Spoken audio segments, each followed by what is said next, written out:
Damos comienzo a un nuevo comentario bíblico expositivo. Servidores de Dios. Quien te habla es Manuel Cornejo. En esta ocasión estaré compartiendo la primera epístola de Pedro, capítulo 3 y versículo 5, donde dice: porque así también se ataviaban en otro tiempo aquellas santas mujeres que esperaban en Dios, estando sujetas a sus maridos. Comienza diciendo este versículo: porque así también se ataviaban en otro tiempo aquellas santas mujeres. Téngase en cuenta que el porte santo es un distintivo común para la mujer creyente. Y el apóstol Pedro hace aquí una referencia a mujeres de la antigua dispensación, a quienes califica de santas.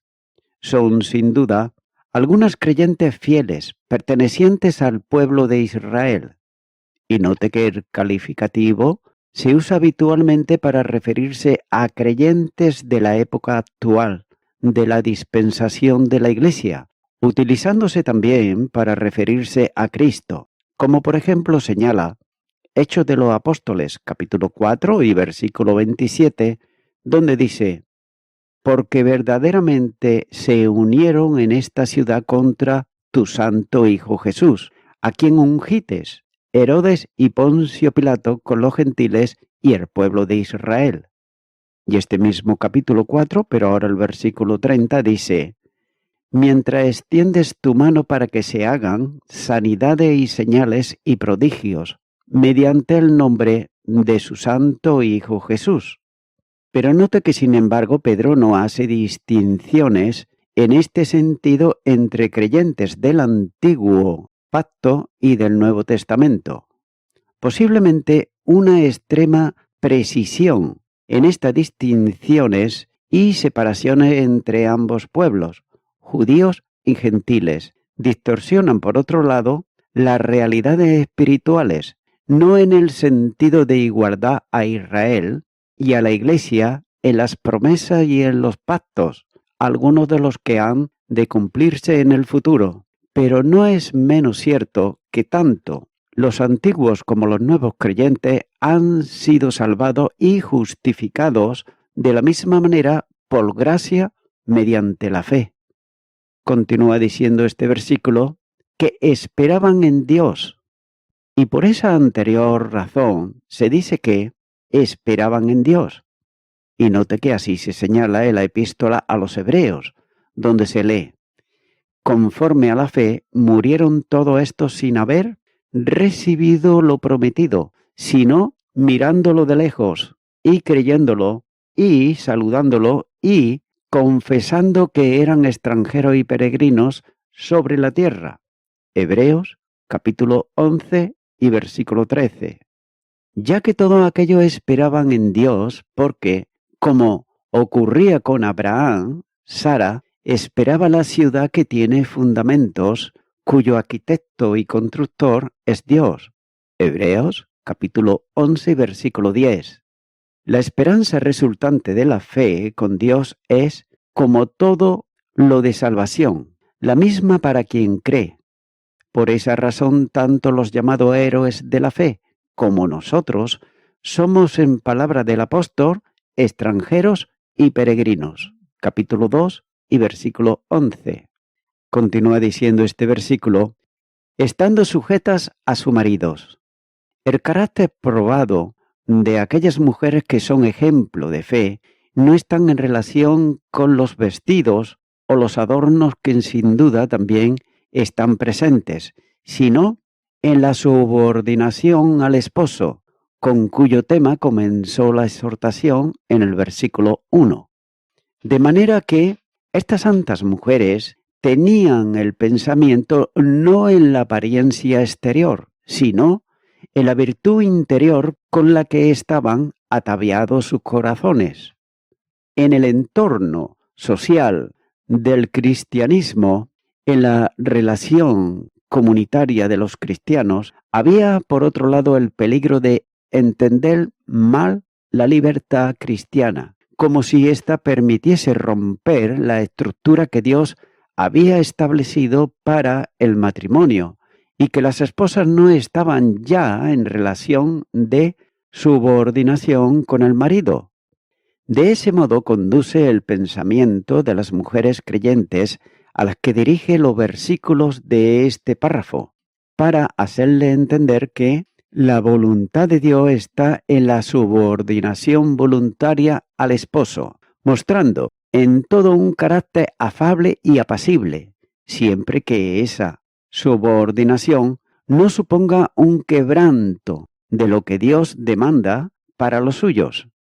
La fe, por tanto, se somete a Dios, manifestándose en una actitud correcta, subordinación a los maridos, ya que Él tiene la responsabilidad del hogar delante de Dios, de modo que la esposa cristiana reconoce esa función y ayuda para llevarla con gozo.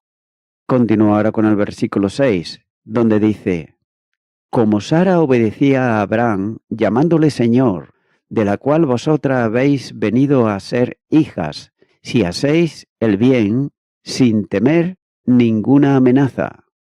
Comienza diciendo, como Sara obedecía a Abraham, llamándole Señor. Note que Pedro apela a un ejemplo concreto de una mujer de fe, que era Sara, la esposa de Abraham. Está en la relación de los creyentes que aparecen en la epístola de los Hebreos, en Hebreos capítulo 11, versículo 11, donde dice: por la fe también, la misma Sara, siendo estéril, recibió fuerza para concebir y dio a luz aún fuera del tiempo de la edad, porque creyó que era fiel quien lo había prometido. Note que allí se hace notar que esa mujer del Antiguo Testamento recibió la bendición de tener un hijo en la vejez, porque creyó. Esta mujer es ejemplar en la esfera de la fe. Obedecía a su marido, es decir, se subordinaba a él, le seguía, era su ayuda idónea y participaba con él en la misma esperanza. Y la ejemplaridad de una vida consecuente con la fe, dice el apóstol Pedro que llamaba a Abraham su esposo Señor. Génesis capítulo 18 versículo 12 dice: se rió pues Sara entre sí diciendo: después que he envejecido tendré deleite, cuando también mi Señor ya viejo. Note que no lo hacía desde la posición de una esclava o de inferioridad con su marido, sino desde el respeto que era el que tenía que rendir cuentas a Dios de aquel hogar. Sin embargo, el extremar en el nombre puede llegar a desvirtuar la realidad del uso por Sara de ese término, ya que el término Señor es la forma hebrea de Adonai, literalmente mi Señor, que las mujeres usaban habitualmente para dirigirse a sus maridos.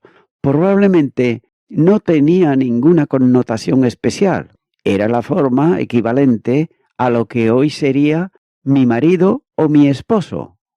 Ahora bien, en la situación social del mundo judío de los tiempos de Pedro, había llegado a ser manifestación de una fórmula de respeto de la esposa hacia su marido.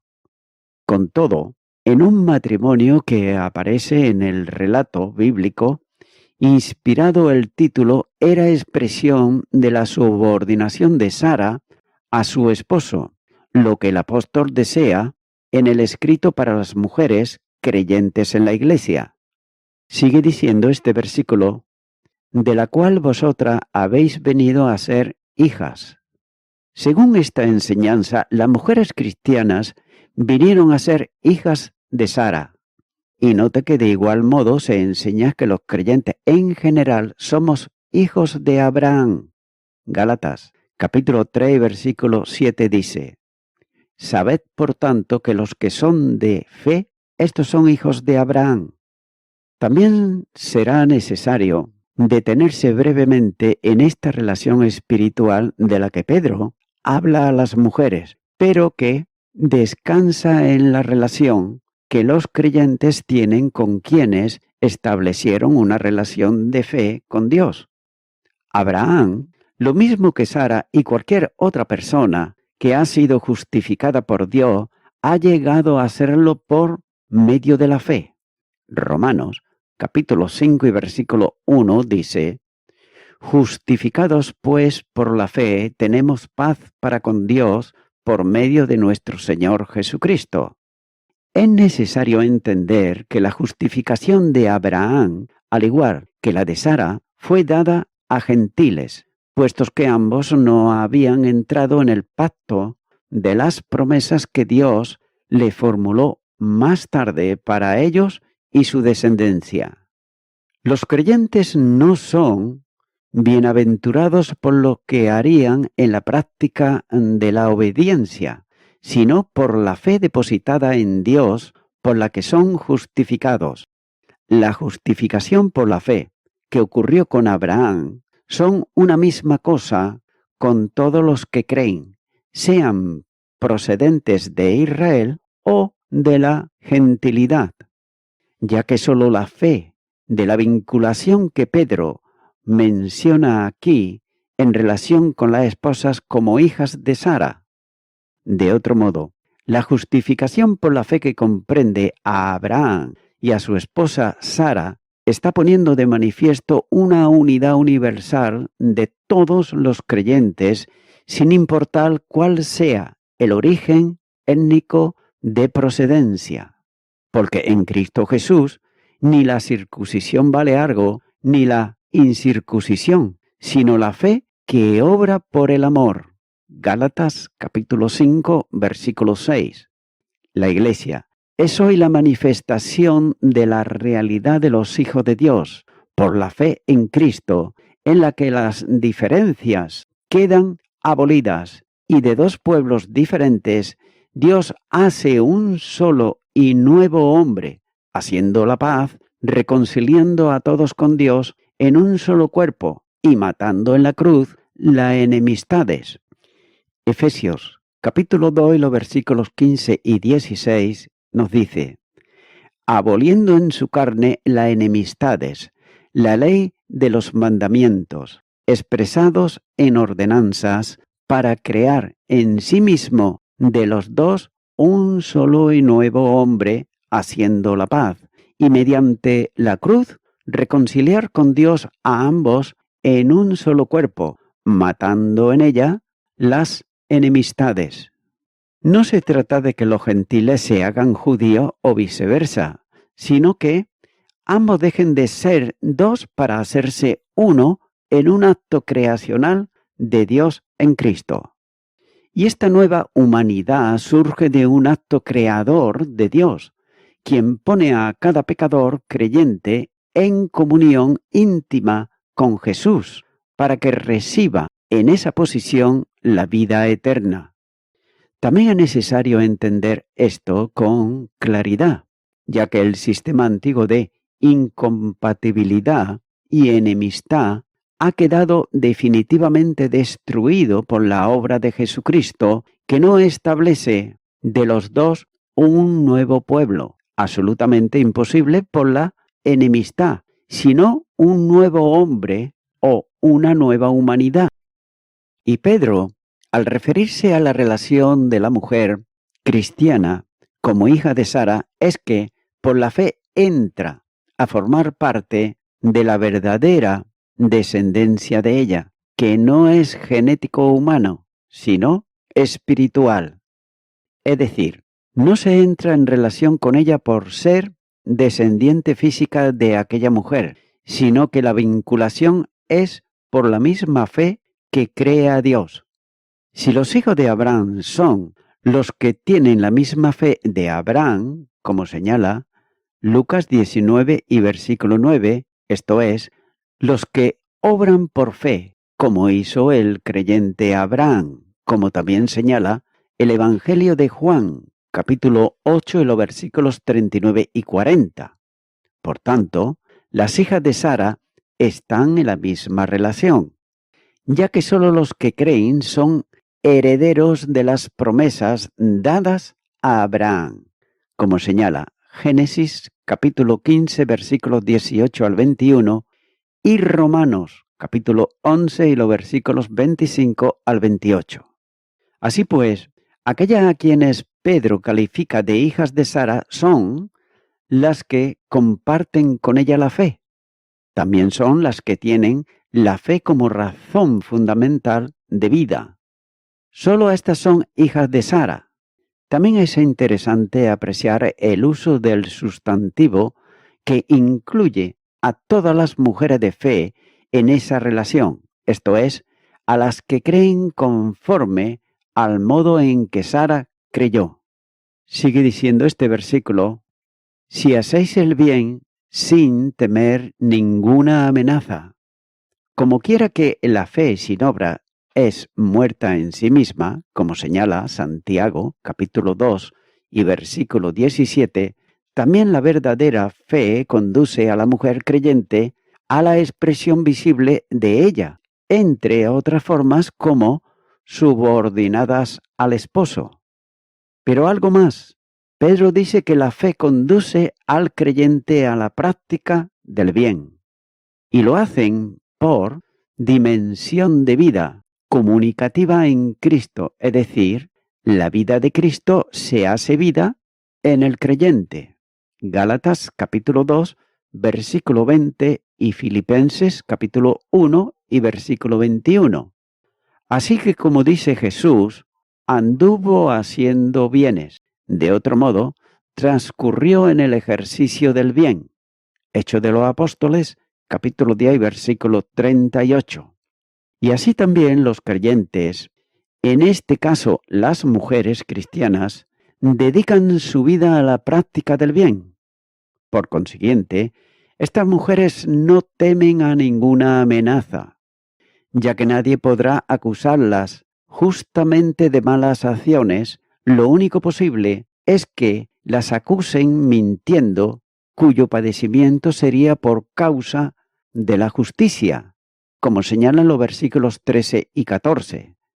Y note que así reconoce la Escritura cuando dice: cuando te acuestes no tendrás temor, sino que te acostarás y tu sueño será grato. No tendrás temor de pavor repentino ni de la rutina de los impíos cuando viniere, porque Jehová será tu confianza y Él preservará tu pie de quedar preso. Proverbios capítulo 3 y los versículos 24 al 26. Y es que por eso se establece el mandato: no te niegue a hacer el bien a quien es debido, cuando tuvieres poder para hacerlo. Proverbios capítulo 3 y versículo 27. Tal vez en el contexto textual inmediato pudiera estar pensando en las amenazas que el esposo incrédulo, desobediente al mensaje del Evangelio, pudiera hacer contra su esposa para atemorizarla, amenazarla, que podía llegar a formularle incluso ante los tribunales. Si venía algún sufrimiento a su vida que no fuera por mala conducta, no había nada que temer, como señala el capítulo 2 y los versículos 20 al 21. Note que quien vive como Dios establece no debe inquietarse ante la prueba. Y voy concluyendo con esto. El apóstol invita a las mujeres cristianas a considerar el ejemplo de las mujeres santas del Antiguo Testamento, ya que con su esperanza puesta en Dios, ellas no podían cuidar de las galas y las joyas costosas.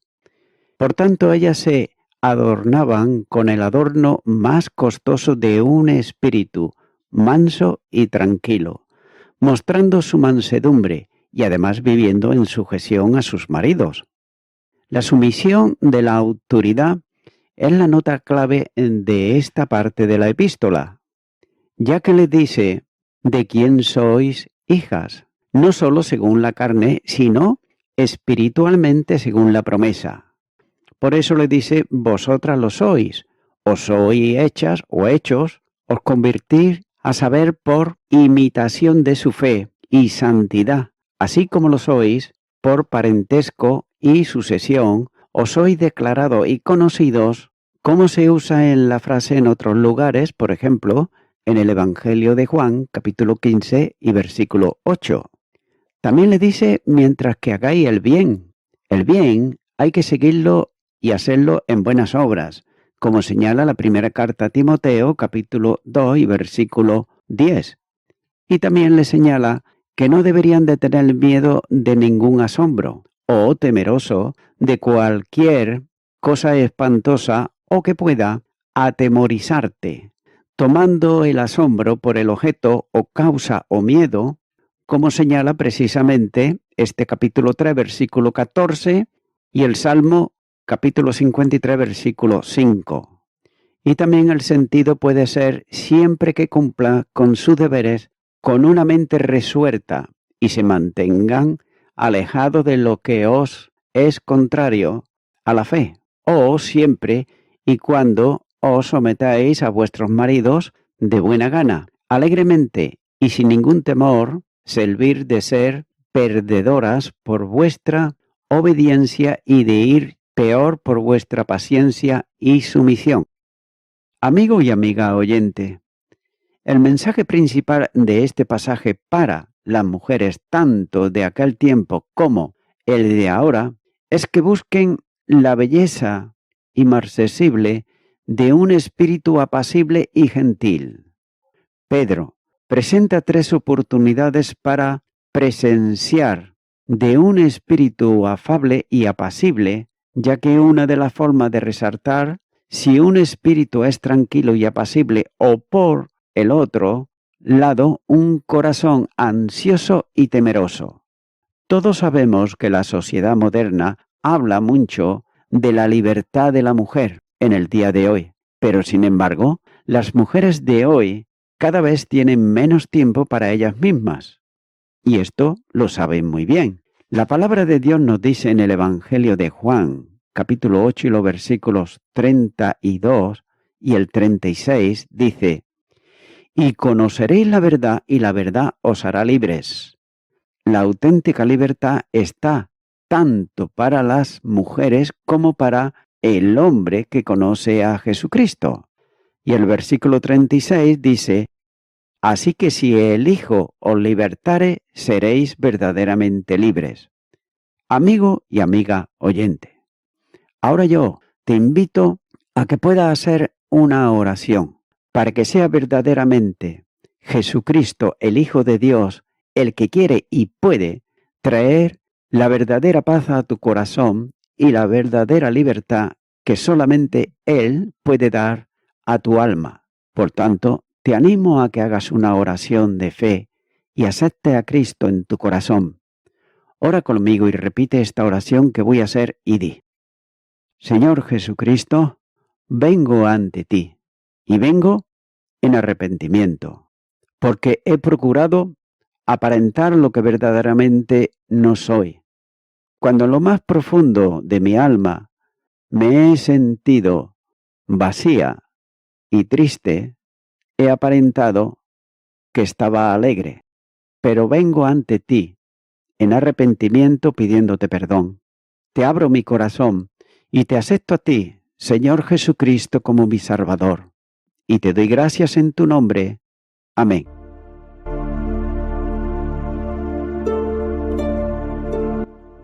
Amigo y amiga oyente, si tú has hecho esta oración de corazón, te recomiendo que comiences a orar a Dios, en primer lugar, en el nombre del Señor Jesucristo.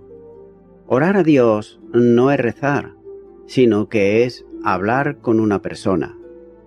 También te recomiendo que leas la palabra de Dios y lo hagas a diario. Comienza, por ejemplo, con el Nuevo Testamento. Y también, por último, te recomiendo que para que puedas crecer espiritualmente, te congregues en una iglesia cristiano-evangélica, donde se predique, se enseñe y se practique la sana doctrina y la palabra de Dios. congrégate ahí y con el tiempo podrás crecer espiritualmente y también servir al Señor Jesucristo. Que Dios te bendiga. Y a toda la audiencia, nuevamente ya me estoy despidiendo de todos ustedes y será hasta el próximo programa. Que Dios os bendiga a todos.